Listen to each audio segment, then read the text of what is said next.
Terjebak dalam rumah yang terbakar, 4 orang tewas di Medan, Sumatera Utara.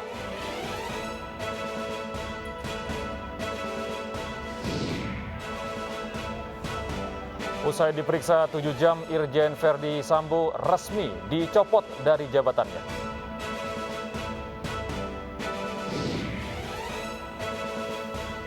Banjir dan tanah longsor parah menerjang prefektur Yamagata, Jepang.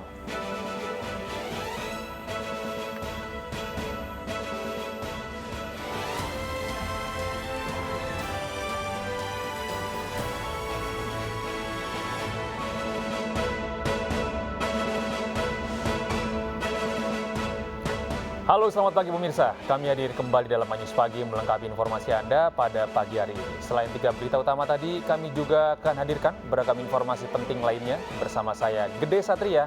Inilah News Pagi selengkapnya untuk Anda.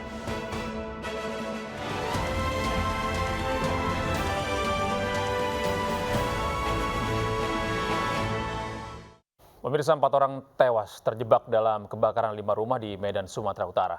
2 orang lainnya mengalami luka bakar parah.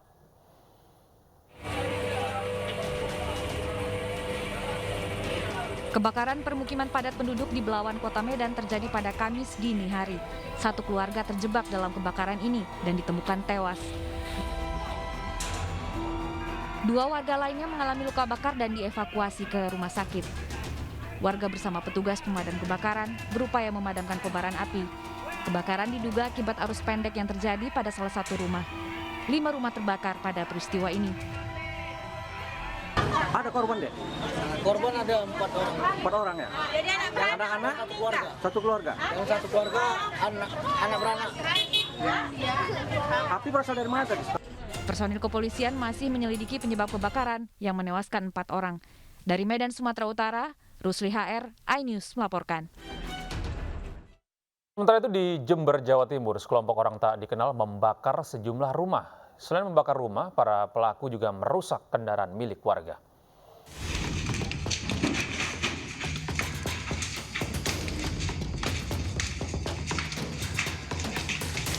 Warga merekam salah satu rumah yang dibakar orang tak dikenal di Desa Mulyorejo, Jember, Jawa Timur.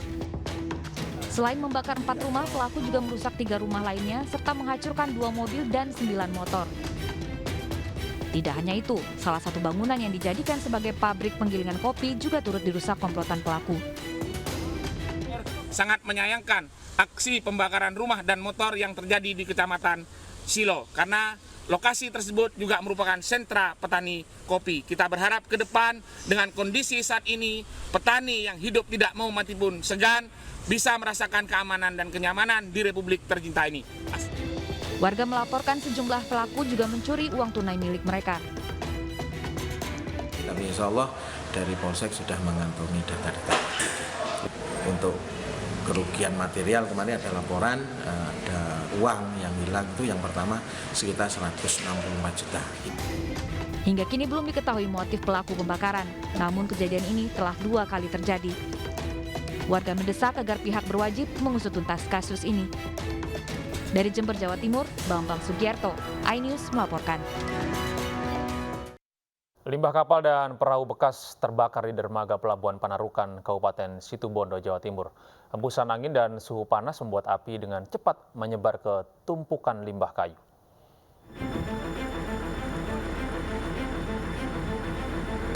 Limbah kapal dan perahu bekas terbakar di lahan dermaga Panarukan, Desa Kelensari, Kabupaten Situbondo, Jawa Timur. Hembusan angin dan cuaca panas menyebabkan api dengan cepat menyebar dan sulit untuk dipadamkan. Saat melihat asap hitam tebal di lokasi kebakaran, warga langsung melapor ke petugas damkar. Untuk memadamkan api, petugas damkar menggunakan busa khusus yang disemprotkan. Kita menggunakan tadi, foam, dicampurkan dengan air untuk dipadamkan supaya segera mematikan. Tapi alhamdulillah karena memakan waktu lama karena yang terbakar ini adalah plastik, fiber, kayu bekas dari perahu-perahu yang sudah tidak terpakai. Jadi kalau prediksi kami karena ini masih belum padam, prediksi kami ini. Hingga kini polisi masih menyelidiki penyebab kebakaran. Kerugian ditaksir mencapai puluhan juta rupiah. Dari Situbondo, Jawa Timur, Rizky Amirul, iNews melaporkan. Untuk informasi dan pemirsa, Kadif Propam nonaktif Irjen Pol Verdi Sambo diperiksa selama 7 jam terkait kasus dugaan pembunuhan Brigadir Joshua Huta Barat. Pemeriksaan tersebut merupakan pemeriksaan Sambo yang keempat kalinya.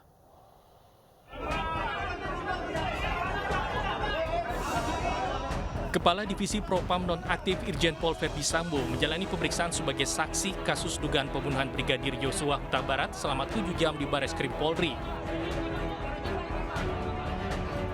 Verdi Sambo diperiksa sejak pukul 10 pagi hingga pukul 5 sore tadi. Aksi saling dorong antara anggota Provos dan awak media tak terelakkan saat para pewarta mencoba meminta keterangan dari Sambo.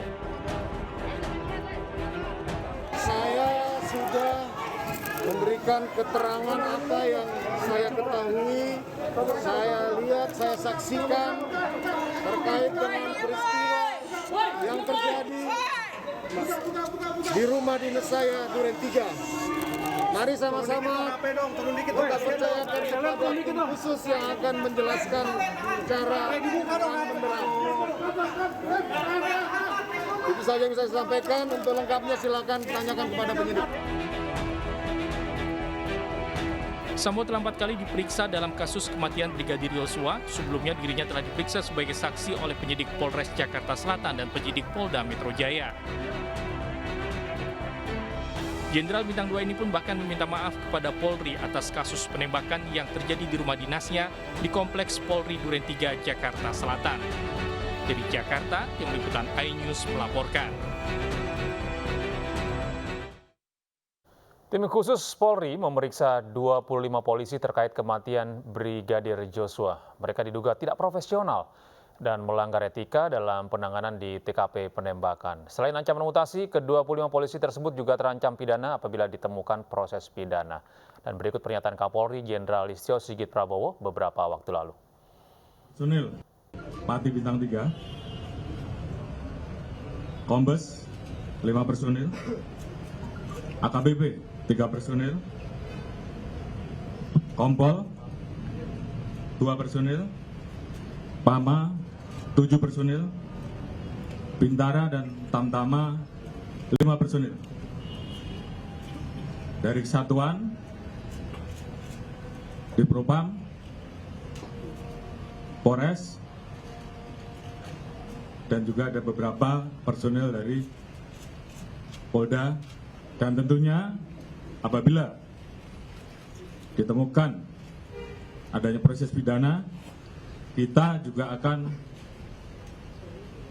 memproses pidana yang dimaksud. Verdi Sambo resmi dicopot dari jabatannya sebagai Kadif Propam Polri. Mutasi Irjen Verdi Sambo bersamaan dengan 14 anggota Polri lainnya yang diduga tidak profesional dalam pengusutan kasus kematian Brigadir Joshua. Ada pergantian, seperti contoh, ya Irjen Sambo dari Kadif Propam diganti oleh Irjen Pol Dr. Andes Haryantono. Ya, kemudian Brigjen Pol Hendra Kurniawan diganti Brigjen Pol Anggoro Soekartono, dan seterusnya. Memang di antara 15 ini, selain pergantian, juga mutasi di personil Yanma Polri. Kenapa tujuannya dimutasikan tersebut? Biar proses pemeriksaan di dalam yang dilakukan oleh Irsus itu betul-betul dapat berjalan dengan baik dan optimal.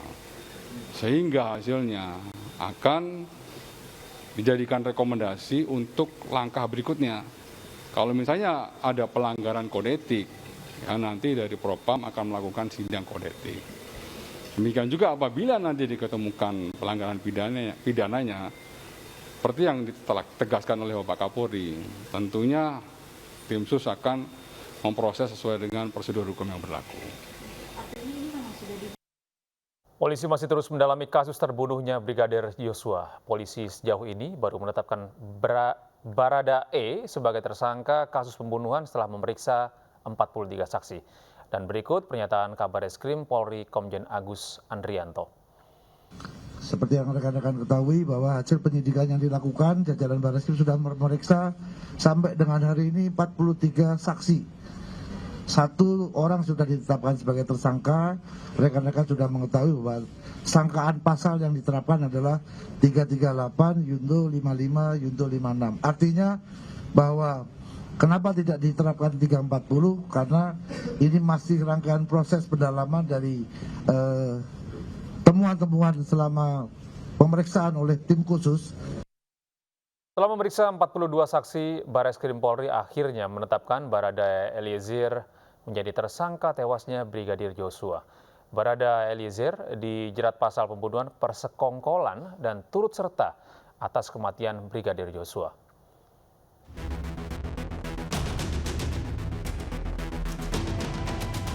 Setelah hampir sebulan menyelidiki kasus baku tembak antara Brigadir Joshua dan Barada Eliezer, Bareskrim Polri akhirnya menetapkan Barada Eliezer atau Barada E menjadi tersangka.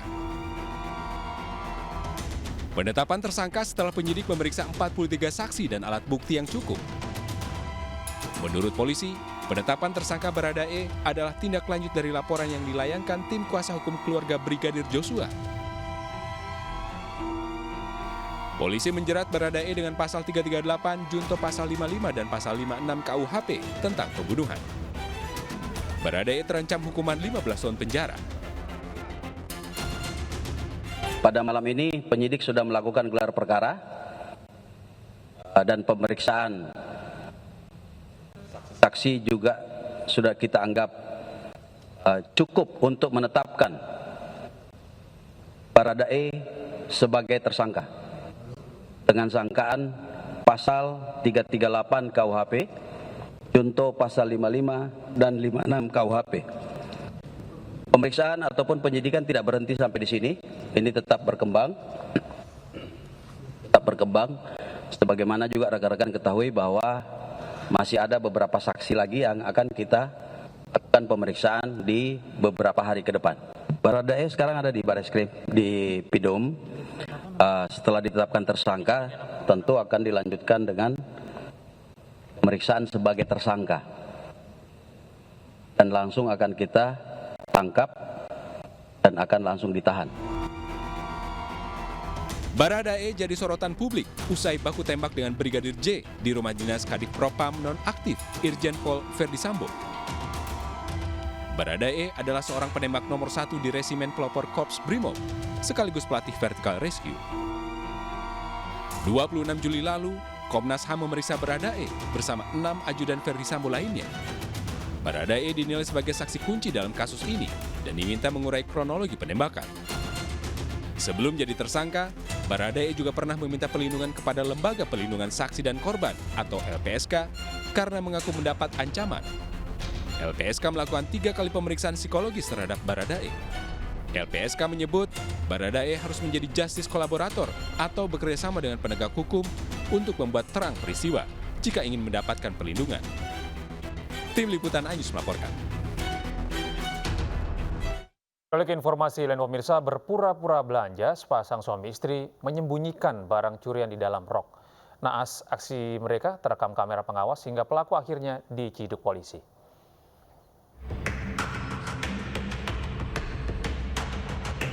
Inilah rekaman kamera pengawas saat sepasang suami istri asal kota Balikpapan, Kalimantan Timur beraksi di sebuah minimarket di Kecamatan Tanjung Redep, Berau.